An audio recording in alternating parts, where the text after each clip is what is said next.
Shelf. I'm your host, Yvonne Wolf. Today, our special guest is Kim Kleeman. She is the founder of Glenview Northbrook Professional Moms Group on Facebook and the author of Lead from Within. Welcome, Kim. Thank you. So what motivated you to write this book? Oh, wow. I have been part of a lot of networking groups over the years as I run my businesses. And what I've seen is that the most successful types of business relationships are forged by people who lead with successful entrepreneurship traits.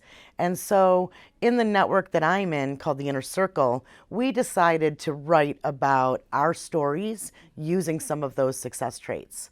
And it's been a really great experience to be sharing that book with entrepreneurs and business owners who are trying to figure out how to lead within their own organizations today. How inspirational.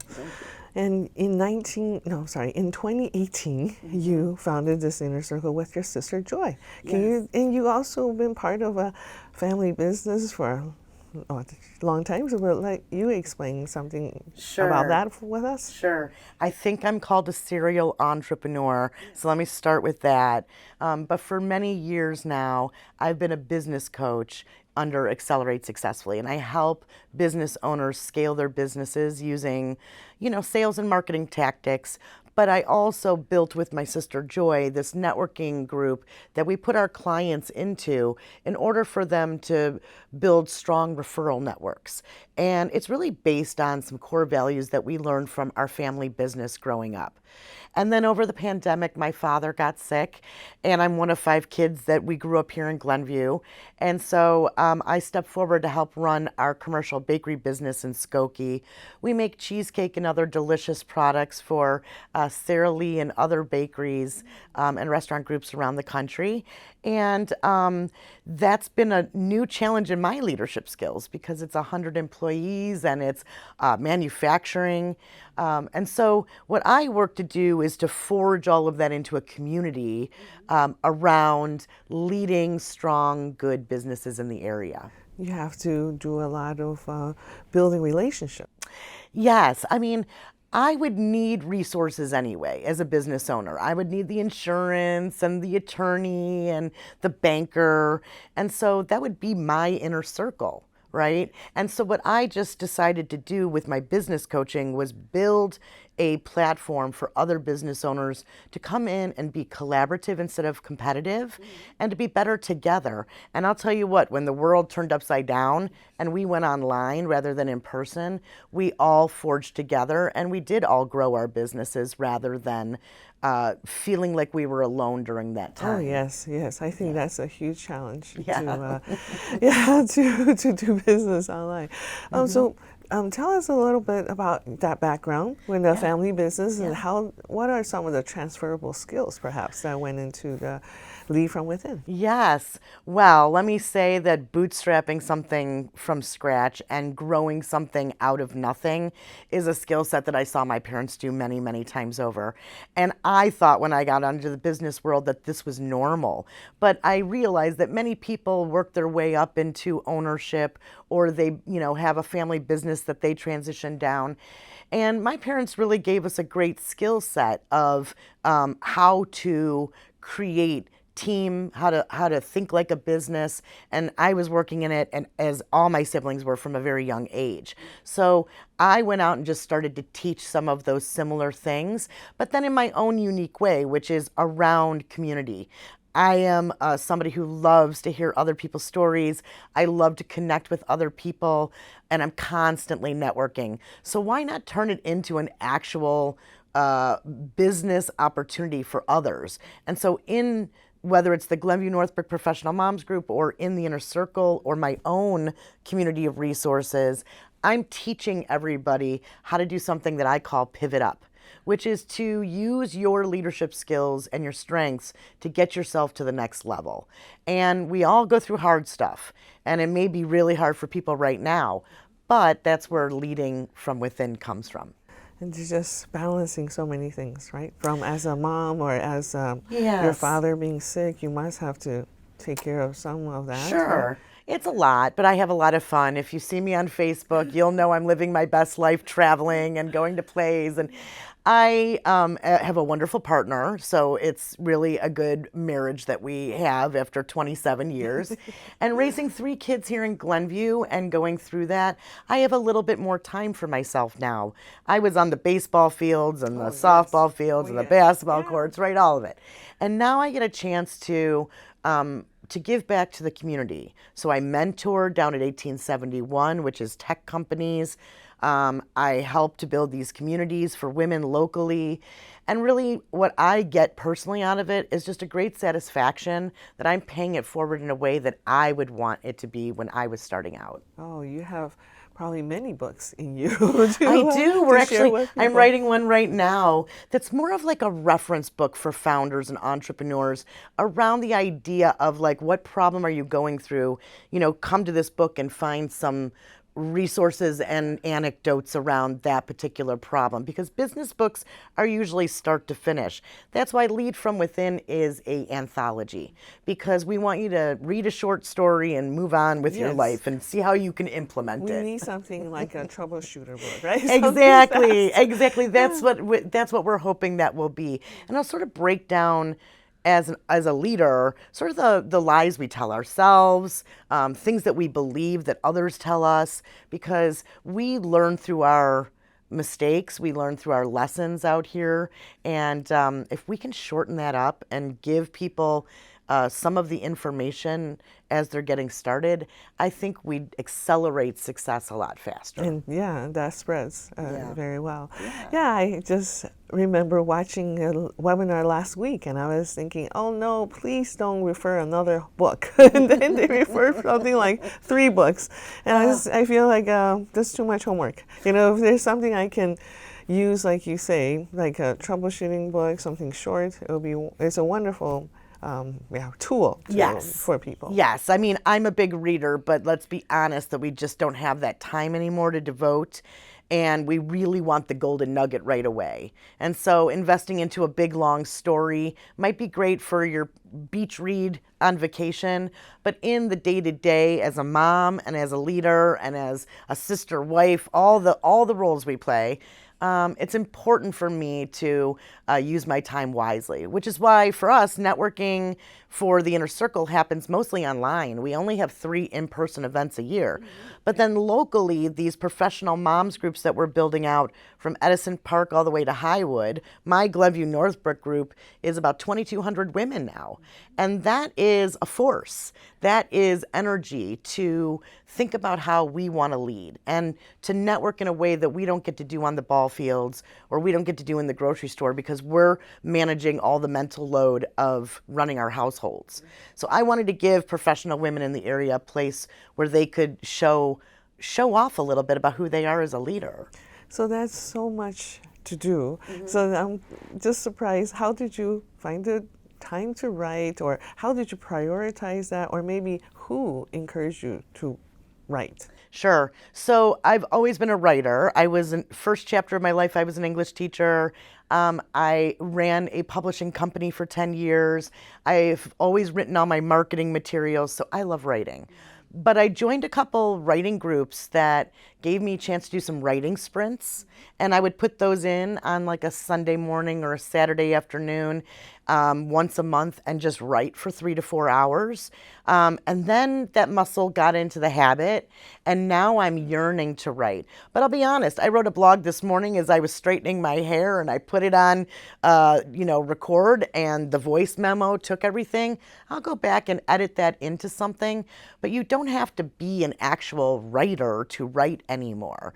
We have ways for us to get our ideas across through video, through transcription, and that's exciting, through audiobooks and podcasts. It's really an exciting time to share knowledge the best way you can.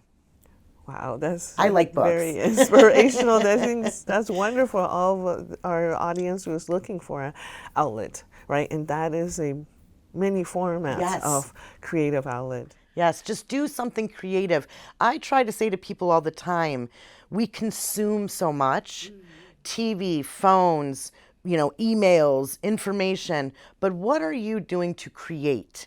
And that fills all kinds of voids we have in our life. It allows us to be more creative when we need to make a business decision.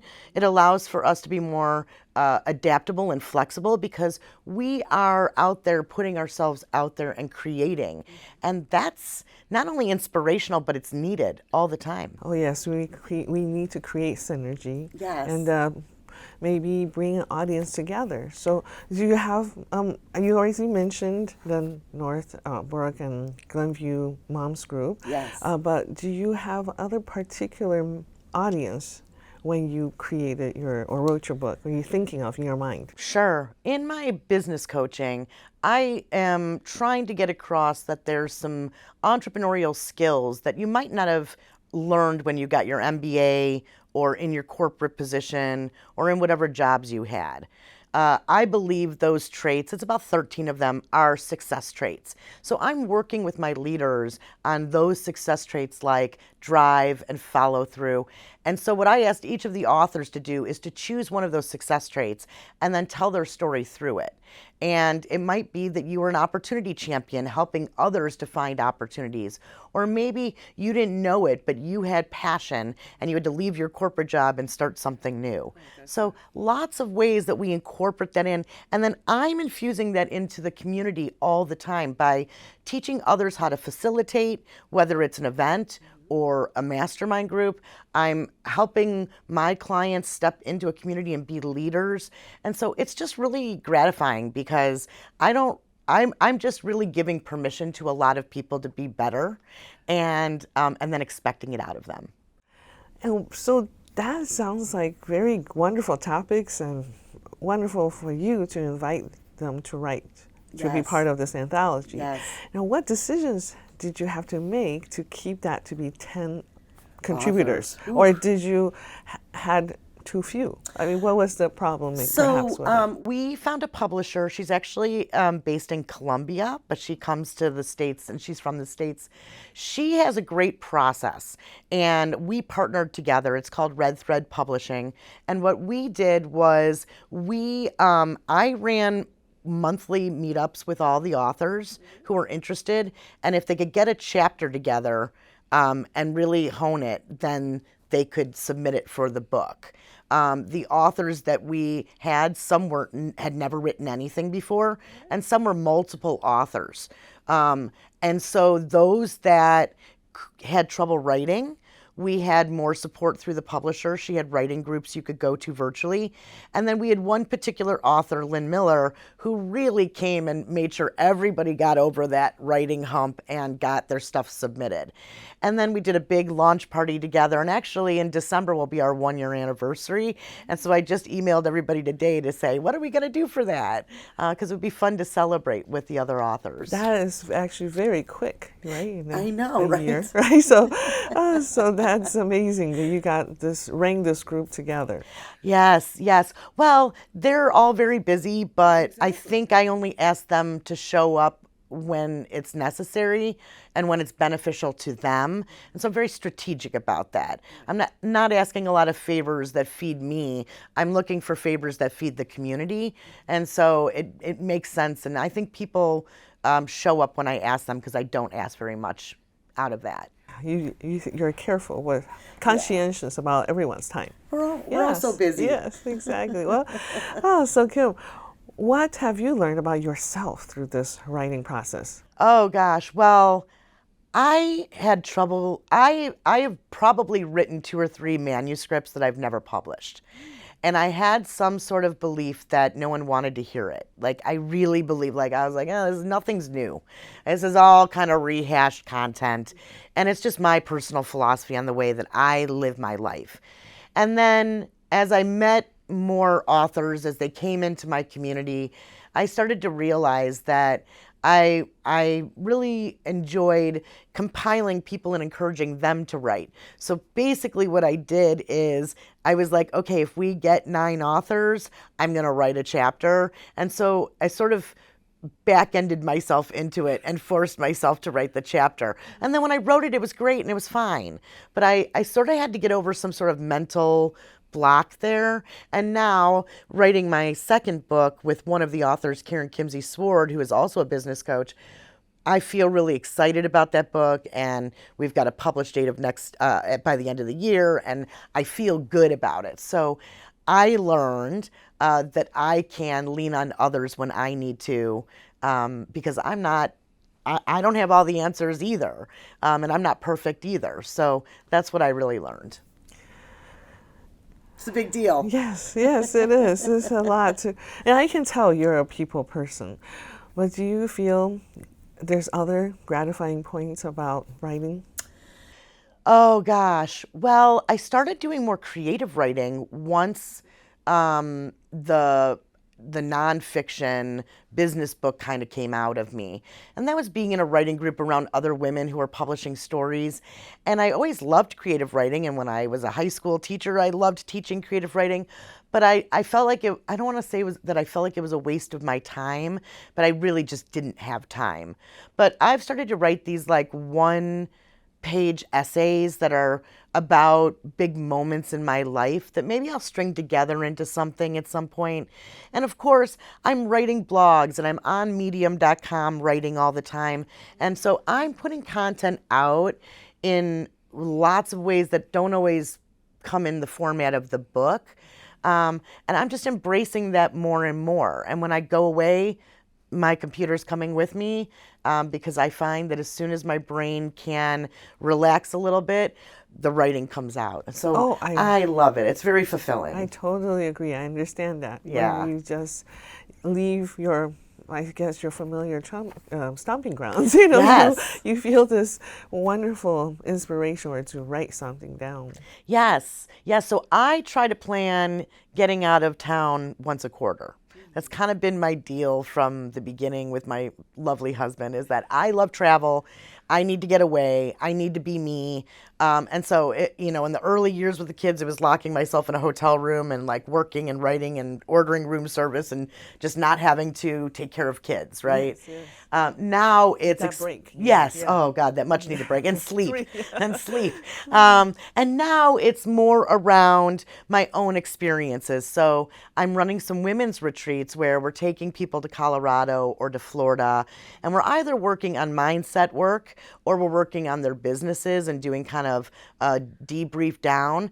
And that gives me a chance to get away too. So I'm using it. I go to Colorado and I'm writing in the mornings and in the evenings. And so that is like now my must. I'm like, I'm starting to plan for next year. And the first thing I tell everybody is put your fun in first, right? What vacations do you want? Even if you don't get them, planning towards them makes a big difference. So I'm trying to use some of those leadership skills for myself Apply it, and yes. apply it so that balance is really there. And we've heard of that advice before about pay yourself Yes. first, and this could be the way we need to rejuvenate or.